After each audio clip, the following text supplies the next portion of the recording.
We're the largest corporation in the Freestar Collective. We deal in everything from refreshments to starships. We're best known for our Neuroamp technology. If you're curious about it, we have a selection on display at the Ryujin store near the back of the lobby. No visit to Ryujin Tower is complete without a look at our patented Neuroamp technology, after all.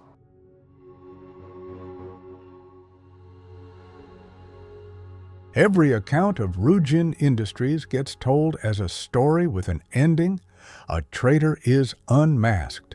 A rival is broken on live broadcast and then quietly swallowed. A board votes. A name is spoken aloud in a glass room above the city, and the matter is considered closed. We are told who won. We are even allowed to feel that we did the winning. But look at what is actually left standing when the room empties. The rival has not vanished. It has moved in down the hall. The traitor's ambition has not died. It has only changed offices. And the device at the center of everything, the thing the whole struggle was supposedly about, is no longer locked in a research lab. It is in your skull, and there is no procedure to give it back. So, before we trace how Ryujin rose, before we name the people who schemed and the people who fell, one quiet question deserves to sit with us in the dark and refuse to leave. What does it mean to win a war that was built from the very beginning, never to end? To answer that, we have to start far beneath the glass towers, in the cold water, with a fishing platform that had no idea what it had caught.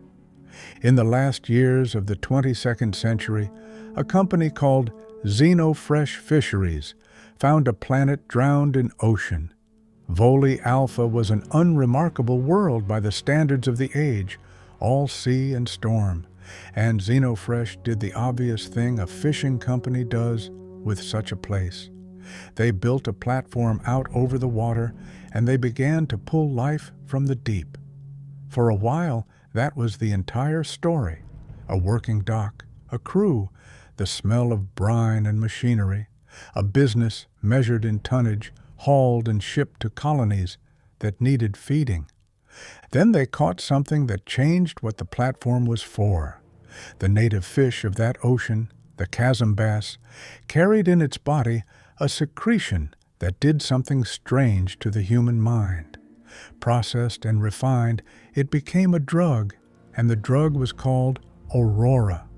It bent perception gently, opened a kind of warm, hallucinatory door, and did so without the obvious wreckage that other narcotics leave behind. Medical authorities, astonishingly, signed off on it.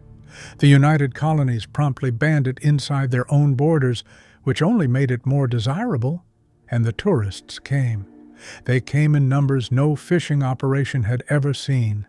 Xenofresh did the math. A fish is worth a meal. A feeling is worth a fortune. In 2187, the platform stopped pretending to be a working dock and remade itself into a city built for pleasure. And that city took the name Neon. 2 years later, when the Volii system folded itself into the Freestar Collective, Neon negotiated a single extraordinary privilege. Aurora would remain legal here, and only here, criminalized across the rest of the settled systems. The monopoly was sealed into law. The one place in human space where you could legally buy an altered state of consciousness would be this city, and the only people who could sell it would be the people who owned the city. Hold that thought, because it is the foundation under everything that follows. Neon did not grow rich selling fish. It grew rich selling the way people want to feel. By the year 2330, the platform has become the largest commercial hub in the settled systems, and the fishing operation has not gone away. It is simply hidden. Beneath the bright towers and the perpetual glow, down in the part of the city called the underbelly, the original work still grinds on, nets and processing lines, and the constant harvest of the sea that no tourist ever sees. The city forgot, in the way cities do, that it was ever a place of cold and labor. It draped itself in light so total that there is no day here and no night, only the endless electric afternoon held up by an enormous conduction grid that arches over the whole settlement. Stand on the main strip and you cannot find the horizon. You can only find another sign. That grid did not raise itself, and the story of who built it is its own small lesson in how power pools here. It was the work of Ryujin Industries, a company founded in 2232 by an industrialist named Felicia Corbin, for the express purpose of throwing that vast canopy over the city, an undertaking so enormous it consumed the better part of a quarter century. Yet ownership of Ryujin did not stay with its founder's vision. Today, the company belongs to Benjamin Bayou, and the head of its research holds his post for one reason only. He happens to be Bayou's half-brother, Bryson. Look closely, and the pattern repeats at every level. The drug, the platform, the light overhead, the science beneath it, all of it drifting steadily into the same few hands, much of it into a single family. The war for neon is not only fought between rival firms, it is also the slow, patient consolidation of an entire city into one man's grip. And presiding over all of it, from a penthouse atop the trade tower, is a single man. Benjamin Bayou inherited a measure of his power, his father having ruled here before him, and he has spent his life sharpening the rest. He is the head of XenoFresh, the administrator of Neon, and a member of the Freestar Collective's own Council of Governors. Within the limits of the city, he is, for practical purposes, the law. He decides who sells Aurora and through which single approved channel. His enemies have an unsettling habit of disappearing, and the city's most feared syndicate is whispered to answer, somehow, to him. He does not raise his voice. He does not need to. In a place where everything is for sale, the man who owns the floor owns the conversation. This is the world Ryujin Industries was born into. Not a frontier, not a wilderness, but a finished machine for converting human desire into profit, ruled by a man who understood that the most valuable thing you can sell a person is a more agreeable version of their own mind. Notice that the corporate war we are here to discuss has, in a sense, already begun, long before any of our central figures arrive. The city itself runs on competition without mercy. Companies vie endlessly for dominance through espionage and quieter, colder tactics, and below them the gangs fight their own wars in the slums of Ebside. Conflict is not an interruption of life in Neon. It is the climate. So when we say the Neon corporate war never ended, we should be honest about the first reason why. It never had a beginning we can point to either. It was simply the condition of the place, the water these creatures swam in. And into that water, in the year 2307, walked two people with what they sincerely believed was a dream. One of them was a biotech engineer named Ray DeCaris, whose field was the human brain. By every account, DeCaris did not set out to build an empire, but simply to improve life, ordinary life, the texture of a person's days. The other was Itaru Saito, an entrepreneur who could see in that research what the inventor perhaps could not, a product the whole of human space would line up to buy. Where one mind ran toward advancement, the other ran toward the ledger. Between the two of them, they founded Ryujin Industries, and the name they chose carried a quiet promise.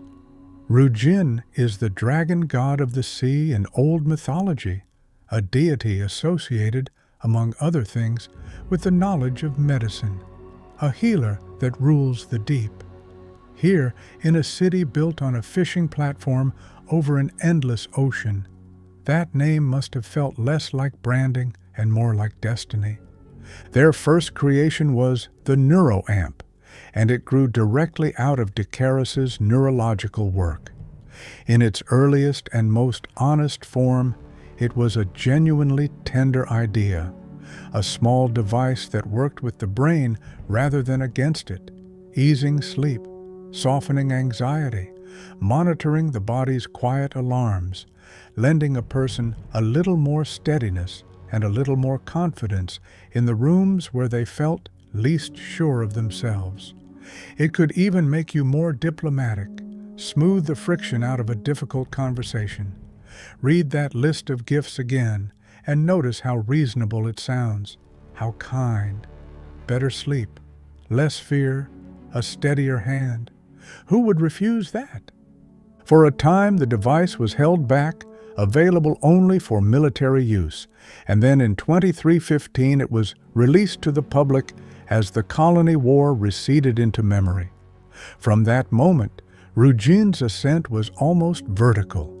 The Neuroamp became its flagship, the product that carried it to the top tier of the technology world and kept it there. And here the dream began, very gently, to curdle. Because consider what the Neuroamp actually represents in the long story of this city. Aurora, the drug that built Neon, sells you a temporary distortion of your perceptions. You take it, the world softens and shimmers, and then it wears off, and you return to yourself. The Neuroamp is the next step along that same road, and it is a far deeper one. It does not distort what you perceive for an evening. It adjusts who you are, your composure, your confidence, your capacity to bend another person to agreement. Nothing in the company's own telling frames the device as a deliberate sequel to Aurora. Set the two products side by side, though, and the resemblance becomes difficult to unsee. Aurora rented you a feeling. The Neuroamp sells you a self.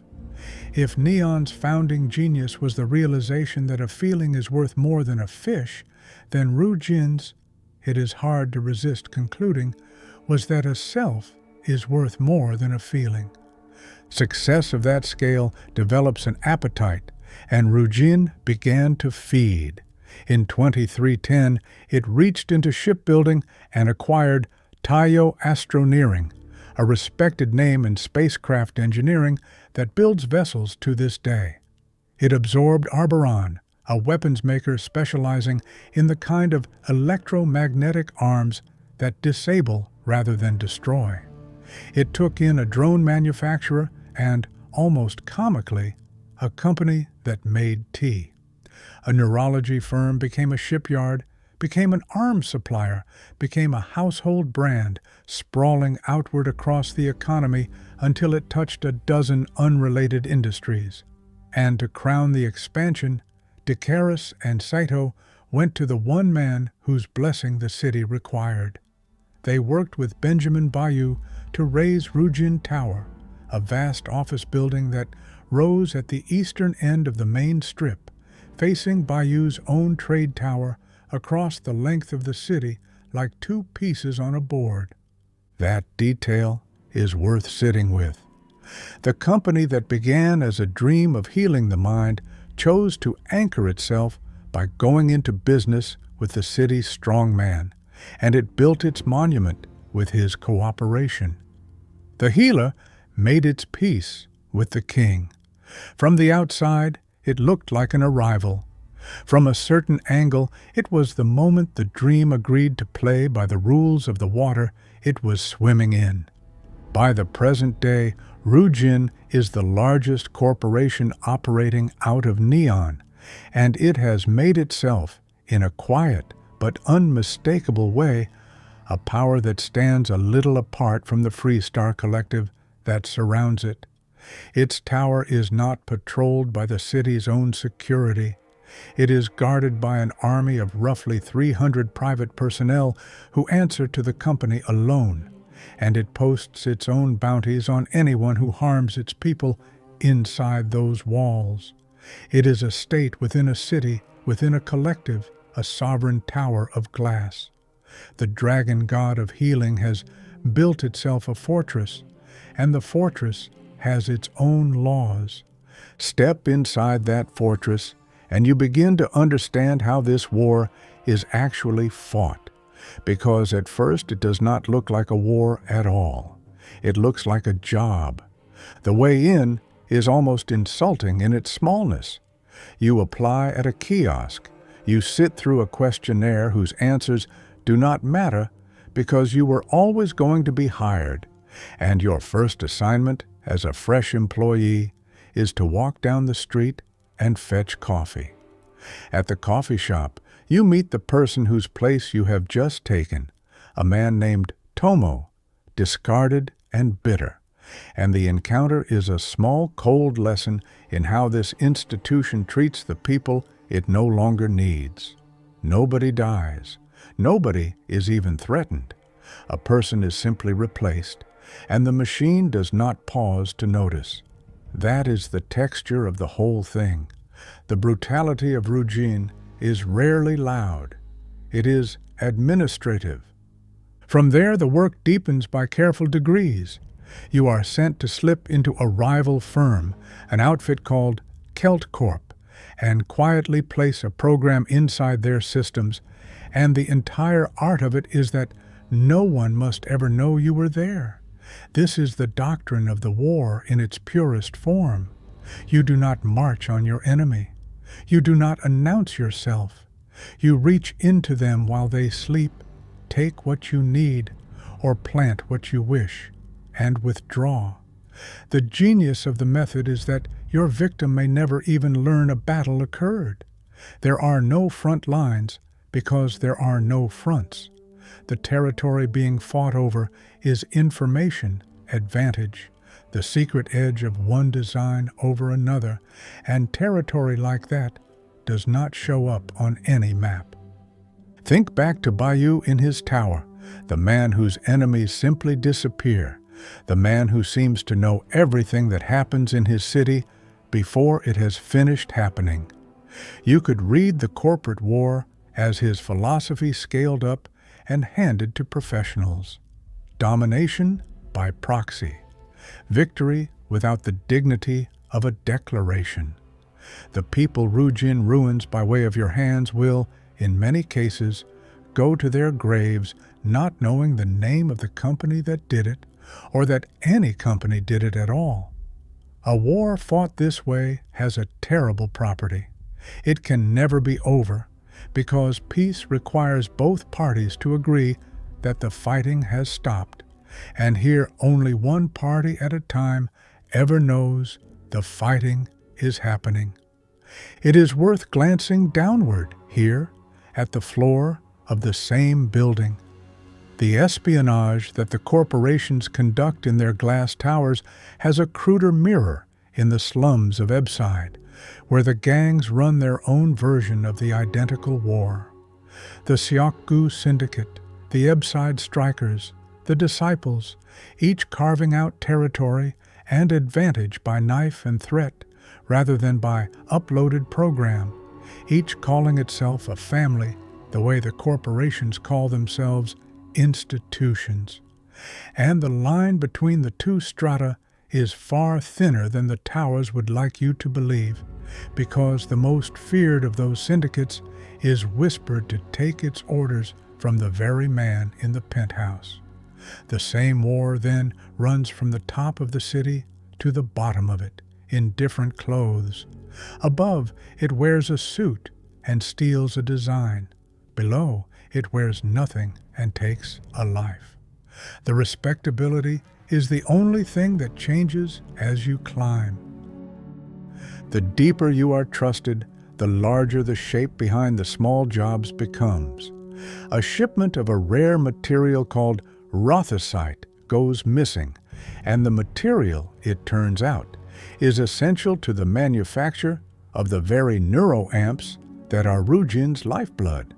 The trail leads you out of the bright city entirely, to a clinic in another system, and then to a moon, And what you find there is no longer administrative at all. The facility has been overrun. Spacers, the violent drifters of the frontier, have been turned loose on it, and behind them stands a rival corporation that has decided the quiet war is not moving fast enough.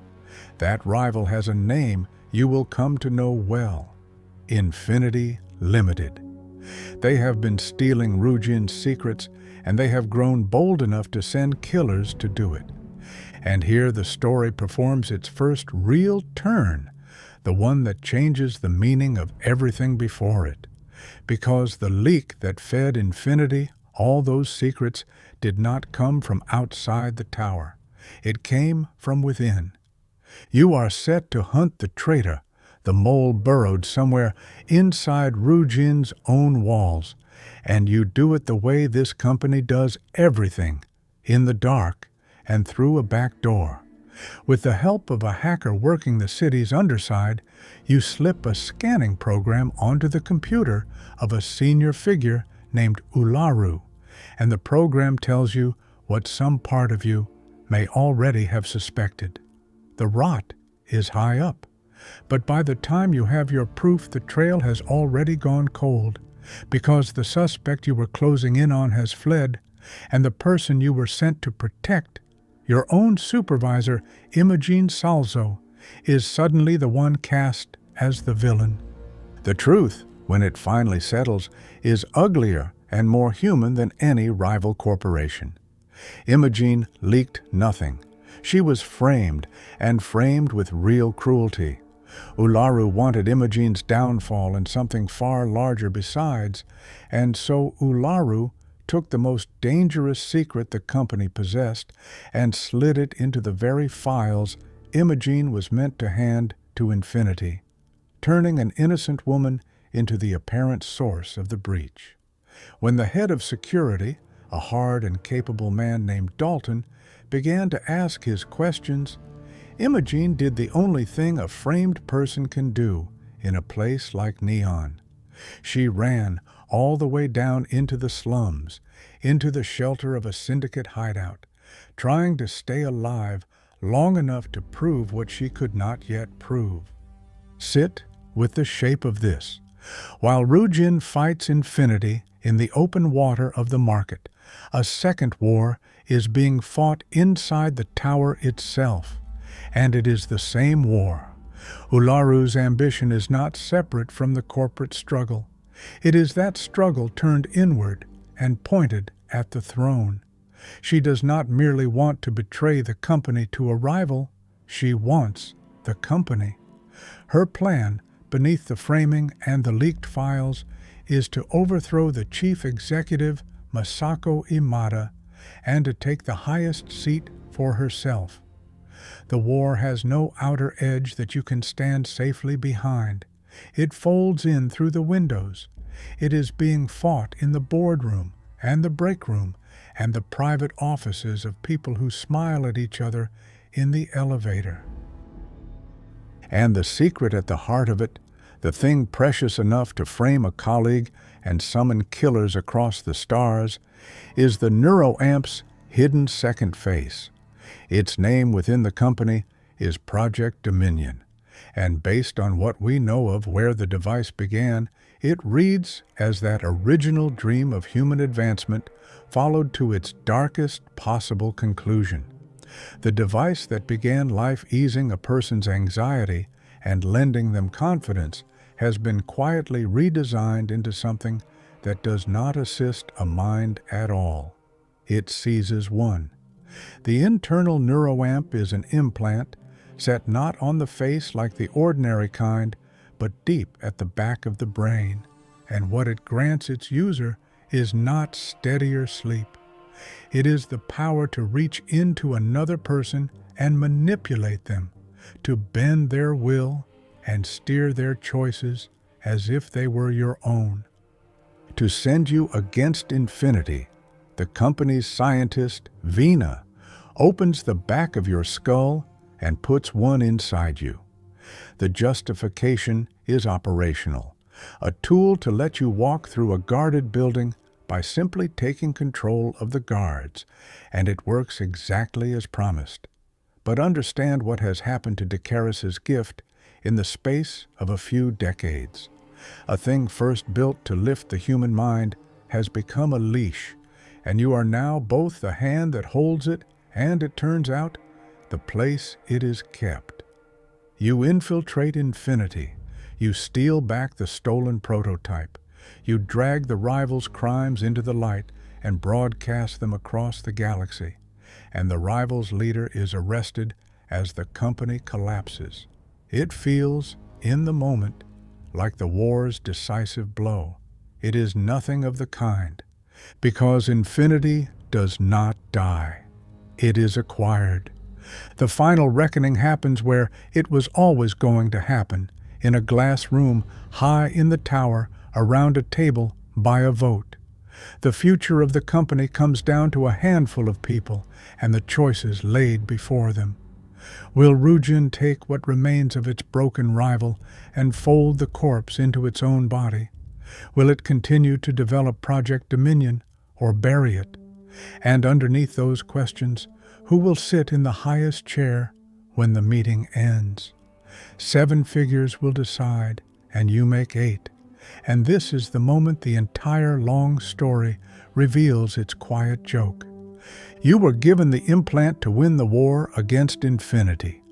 But the implant does not switch off when the war you were told about is over. And the people sitting around that table are people with minds, and you have inside your head a device built to bend minds to your will. So you go from office to office before the vote, and where persuasion fails, you reach for the other thing, and you adjust the people who are about to decide the fate of the technology that is adjusting them. The instrument of corporate domination is used to settle the question of corporate domination. The snake closes its mouth around its own tail, and somewhere in the architecture of that moment is the whole truth of Neon, all the way back to the fishing platform. The most valuable thing you can sell a person is a more agreeable version of their mind, and the most decisive thing you can do to a person is supply that version yourself, from the inside, without their knowledge. How the vote falls changes the faces, but never the structure. Expose Ularu and hand the evidence to Dalton, and Masako keeps her throne, and your wronged mentor returns, though she comes back diminished, no longer your superior, merely a colleague who lets you keep your own hours. Side with Ularu instead, kill or abandon Imogene, and bury the proof, and the traitor's coup succeeds. Masako falls, branded with a crime she did not commit, and Ularu rises into the seat she schemed for, and the woman who was framed never comes back at all. Or thread the strangest path of the 3, let the conspiracy run right up to the edge, and then, at the last instant, turn the room against the traitor and keep the old order in place. The names rearrange. The hierarchy does not. There is always a chief executive. There is always a tower. The water keeps its level no matter which fish rises to the top. And whatever you choose, look at what becomes of the enemy you supposedly defeated. There is a door inside Ryujin Tower that before all this stood sealed and labeled out of order, leading nowhere. After the acquisition, that door opens. Behind it is a new office, and the name on it is Infinity Limited, now a subsidiary, a sales arm of the company that destroyed it, its surviving executives smiling and ready to greet you as colleagues. The rival was not beaten, it was absorbed. The war did not conclude with a victor and a vanquished. It concluded with a merger, which is to say it did not conclude at all. It simply grew larger and quieter and moved its headquarters down the hall. This is the answer that was waiting for us beneath the question we started with. The Neon corporate war never ended because ending was never one of its options. A war fought through theft and infiltration cannot sign a treaty. A war whose prize is dominance can only ever pause to consolidate before it resumes.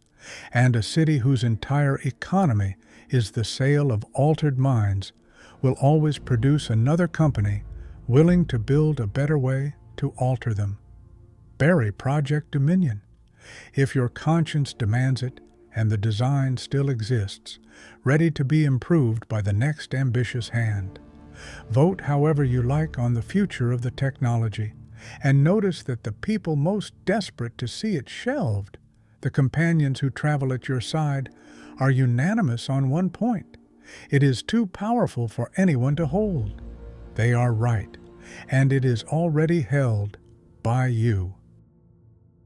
That is the part no ending can resolve. The Neuroamp at the center of everything, the thing the entire war was fought over, is no longer in a vault or a rival's lab or a boardroom slideshow. It is in your skull, and it does not come out. You can choose, after it all, to shut the project down, to walk away from the tower, to never use the thing again. But you carry it with you out the door and into every room you will ever enter for the rest of the story. The war did not end. It changed hosts. It stopped being a struggle between companies and became a quiet, permanent fixture in a single human mind, your mind, available at a thought. And so the reward for winning is the most honest thing the company ever gives you: a small office and a board of work that never empties. The assignments renew themselves without limit. The same infiltrations, the same intrusions, the same quiet thefts in the dark offered to you again and again with no final entry on the list. Ryujin does not pretend the war is over. It hands you, formally, an endless supply of it, and calls the endlessness a benefit. Step back from all of it, and the long shape becomes clear. A fishing platform learns that a feeling is worth more than a fish, and a city is born on the sale of altered perception. A company learns that a self is worth more than a feeling, and a fortune is built on the sale of altered minds. And a single device, dreamed up by someone who only wanted to help people sleep and feel less afraid, is followed step by step to its conclusion, until it is no longer a comfort offered to a willing buyer, but a dominion exercised over an unknowing one. Power here was never about armies or territory. It was always about the quiet conquest of the inner life, the slow movement of control from out in the world to somewhere behind the eyes. Memory was sacrificed to make it possible, a city forgetting the cold water it came from, an inventor's purpose forgotten inside the product that bears its shape. And freedom, the thing Aurora and the Neuroamp both seem to offer, the feeling of a softened, steadier, more confident self, turns out to have been the most efficient delivery system ever devised for its opposite. So we return, at the end, to where we began, and the question has changed its weight. What does it mean to win a war that was built never to end? It means to be handed the front line and told it is a prize. It means to carry the conflict out of the building inside your own head and call that carrying a promotion. It means to discover that the only territory that was ever truly being fought over was you, which leaves one last thing to wonder about quietly in the electric afternoon that never becomes night. If the war now lives in a single mind, and that mind is the one you have been looking out of this whole time, then how would you ever know the moment it began to win? We will keep that question with us, and we will keep listening to what this place still has to say. There is always another door marked out of order, and the archive has not closed yet. Stay with us, and we will open the next one together.